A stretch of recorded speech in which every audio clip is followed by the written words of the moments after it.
An historic Springdale School campus has a new purpose this morning as thousands of kids are returning to class. Yeah, the former Jones Elementary is now home to Jones Prep Academy. 5 News reporter Emily Moss is live here this morning at the new campus. Good morning, Emily. Good morning, Joe and Tiffany. Over 60 students are expected to start here today at Jones Prep. And now you might be thinking, what is this school? It is a school for students who aren't really used to that traditional classroom setting and they struggle in that environment. And what's different is not so much the curriculum, it's the support that students will have inside of the building. Part of that support are community partnerships like with ARISA and with Community Clinic. The partnerships are giving students and their families access to services including therapy and medical care. Students will also learn in smaller classroom environments with spaces throughout the school designed to help them calm down and regulate it if needed. Assistant Principal Nicole Davis says while this is the first year for Jones Prep, she hopes this new approach gives students and their families the support they need both in and out of the classroom. And we really want this to be a place where we build community all around students and kids, because at the end of the day, every kid deserves another chance. Every kid deserves support, and every kid deserves the ability to be in a classroom where they have every need met.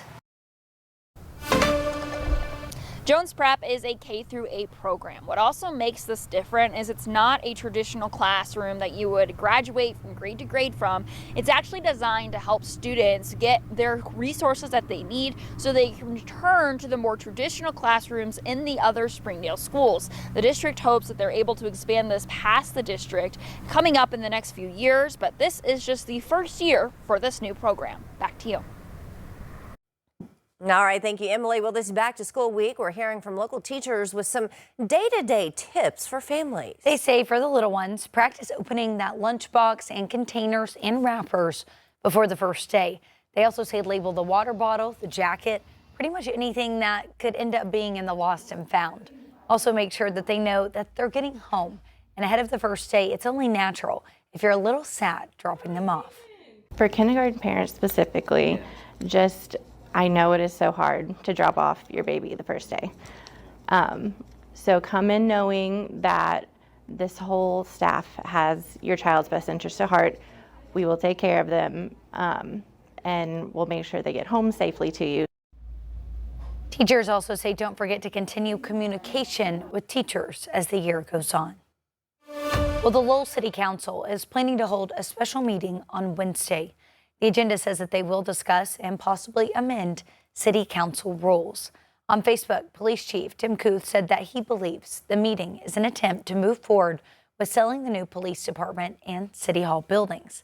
However, he says declaring the buildings as surplus would be unprecedented and that the community needs the facilities. Kuth also addressed rumors that the new buildings will, quote, bankrupt the city, saying that the claims are not true. Wednesday's meeting is set to start at 6:30. Well, 19 kids and counting star Joseph Duggar and his wife Kendra will have a hearing in the Elm Springs District Court today. The couple has previously pleaded not guilty to child endangerment charges in Arkansas. Joseph also facing child molestation charges out of Florida.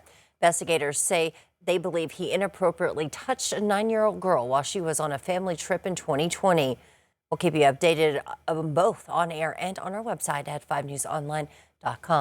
Well, Brian Hyatt, the former Northwest Arkansas psychiatrist, is due back in court this week. He is facing state and federal charges for allegedly holding patients against their will in order to defraud Medicaid and other benefit programs. In his federal case, Hyatt and his 7 co-defendants are not expected to appear until September of next year. Well, court documents are detailing more allegations of domestic abuse against former state rep Austin McCollum. Her CBS affiliate in Little Rock obtained these documents filed by McCollum's wife, Reagan, on Friday. In the complaint, she wants custody of both children and demands that Austin pay child support. Reagan also alleged that McCollum drove a car into her, pushed her down the stairs, and dragged her by her hair. Those claims are still needing to be proven in court, but Austin McCollum has already resigned as state representative. Well, wildfires across the West are threatening homes and creating a dangerous environment for fire crews. In Canada, more than 20,000 people were forced to evacuate over the weekend While multiple fires are also burning in Washington state, Bradley Blackburn is tracking the latest.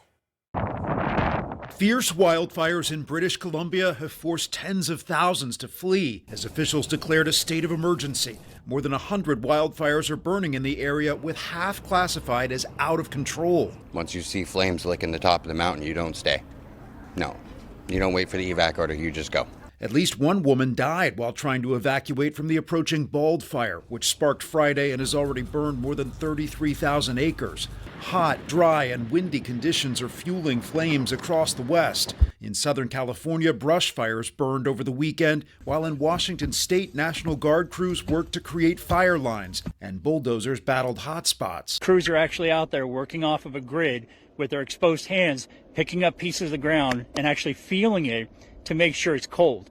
If they identify a hot spot, they'll get an engine to come out here and they'll actually start putting water on it and keep digging and digging and digging until it's no longer hot. In Spokane, officials aren't just fighting fires, they're targeting unauthorized drones that are defying temporary flight restrictions. If drones are in the air, it can force the grounding of fire planes and helicopters. So authorities are using sensors to try to track the devices and people controlling them. Some are doing it for financial gain. They're trying to get video and send it to, various outlets to try and get them on Instagram or get more likes or whatever. More than 40 uncontained fires are burning across the Pacific Northwest. Bradley Blackburn, CBS News, New York. An investigation is underway after a deadly incident in New York Harbor over the weekend. Authorities say it happened around 10:30 p.m. on Saturday. 14 people were reportedly on board when the boat capsized. Rescue boats, a helicopter, and more were deployed to help. A 27-year-old woman identified as Sarah Sanchez and her 5-month-old daughter were pronounced dead at a hospital. Sunday, the NYPD arrested Manuel Hernandez and charged him with 13 counts of reckless endangerment. The Coast Guard says that he's the operator of that boat, and they're investigating whether this was an illegal charter.